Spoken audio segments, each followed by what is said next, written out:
Well, good morning, everybody. Well, fall is definitely coming. As you can see, we already have our apples ready to go. We're going to start doing a lot of fall dishes now. Today we're making something because we had leftover whipped cream from yesterday when I made the chocolate Swiss swirl, so we want to use it up on. We're going to make a chocolate cake today with whipped cream filling and chocolate icing. It's going to be delicious and so yummy. So what I'm going to do is we're going to start adding in 2 cups of sugar. Nice, delicious chocolate cake. All right. There we go.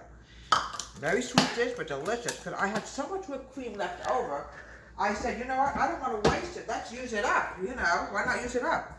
I'm now adding in 1 3/4 cup of flour.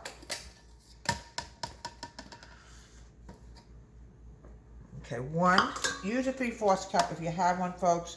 It's very close to a cup, but sometimes you got to follow the recipe exactly to the T. 1 3/4 cup of all-purpose flour. Put this over here. Now I'm going to go to the next thing. It's going to be the cocoa. 3/4 cup of cocoa. Hershey's cocoa. But I want to use everything. I want to use that whipped cream up, and I said, oh, it'll be so good on a chocolate cake. My husband loved that Swiss roll that I made yesterday. Here we go. Now that we're going to go into the baking powder and the baking soda. I'm adding in 1 1/2 teaspoons of baking powder, excuse me. 1 1/2 teaspoons. I want to make sure we have that teaspoon. I know I had it in here. Here it is. Okay, move this away. Because dummy me always ends up adding the same thing, and we don't want that happening. Ugh. All right. Now 1 1/2 teaspoons of baking soda. All right. Make sure we have exactly to the T. Here we go. Oh, one more thing I have to get is the salt. I always forget the salt. Well, we're definitely going to be starting our fall dishes coming up, starting tomorrow. I'm actually planning on making apple cider. A little smidgen of salt. Of course, for salt, you have to add the salt. All right, put this away in my seasoning bag. I have a seasoning cabinet. You name it, I have it. All right, now what I'm going to do now is I'm going to mix this together.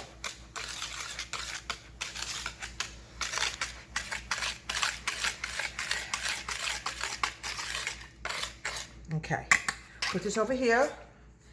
Now what I want to do now is I'm going to add 2 eggs. Amber. 2 eggs. Yeah, 2 eggs. This is get wet. Amber.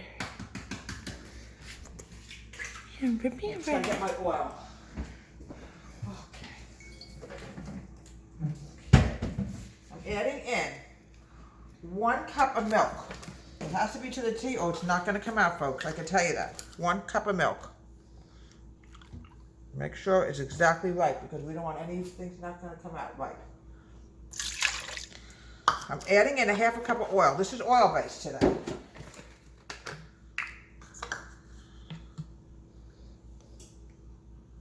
There we go. A teaspoon of vanilla, and then we're going to mix this together, and then we're going to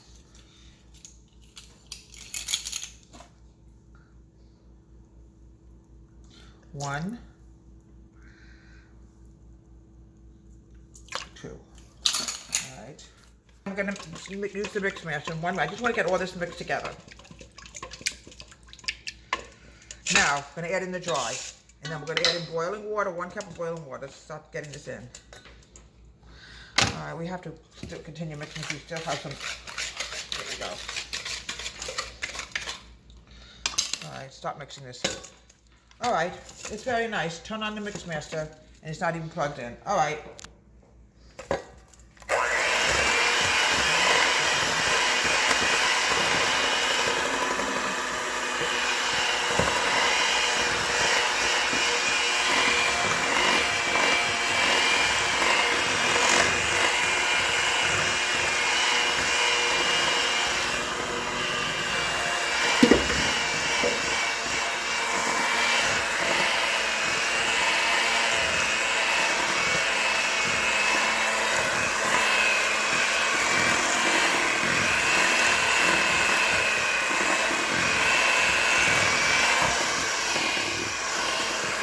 All right, I'm going to add in some warm water. I'm going to do it and see how it looks. If it's too watery, then we're going to stop, all right?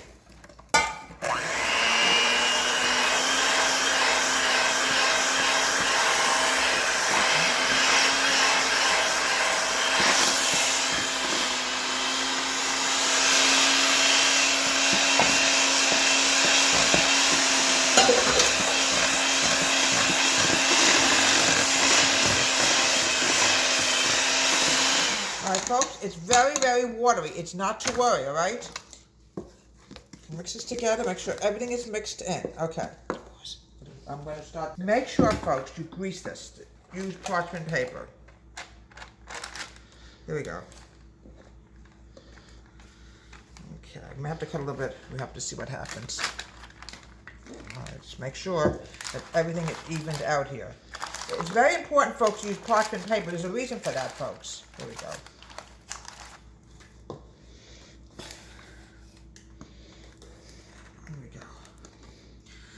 When you use parchment paper, it will just peel right off the paper without me worrying that, oh, it's going to stick or something to the pan and then we're going to have a real problem.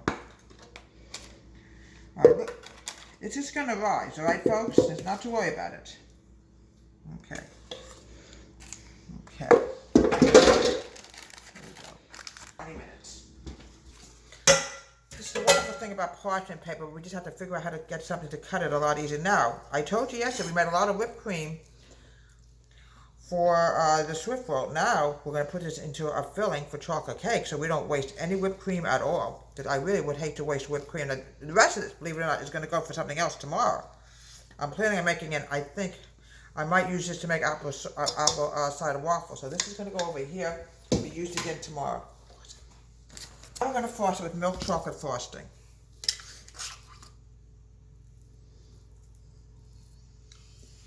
It's really amazing, folks, what you can do when you have extra food around. We had extra whipped cream around, so I'm going to use it again tomorrow when I make something else. So we should be done with it hopefully by tomorrow when I make the apple cider waffles, which I can't wait to make. It's the beginning of fall, obviously. Let's keep spreading this out. This is milk chocolate frosting. This goes great with whipped cream. There we go. Be very careful on the sides, because the little sides are little devils. They have a habit of, we don't want to break anything on the cake.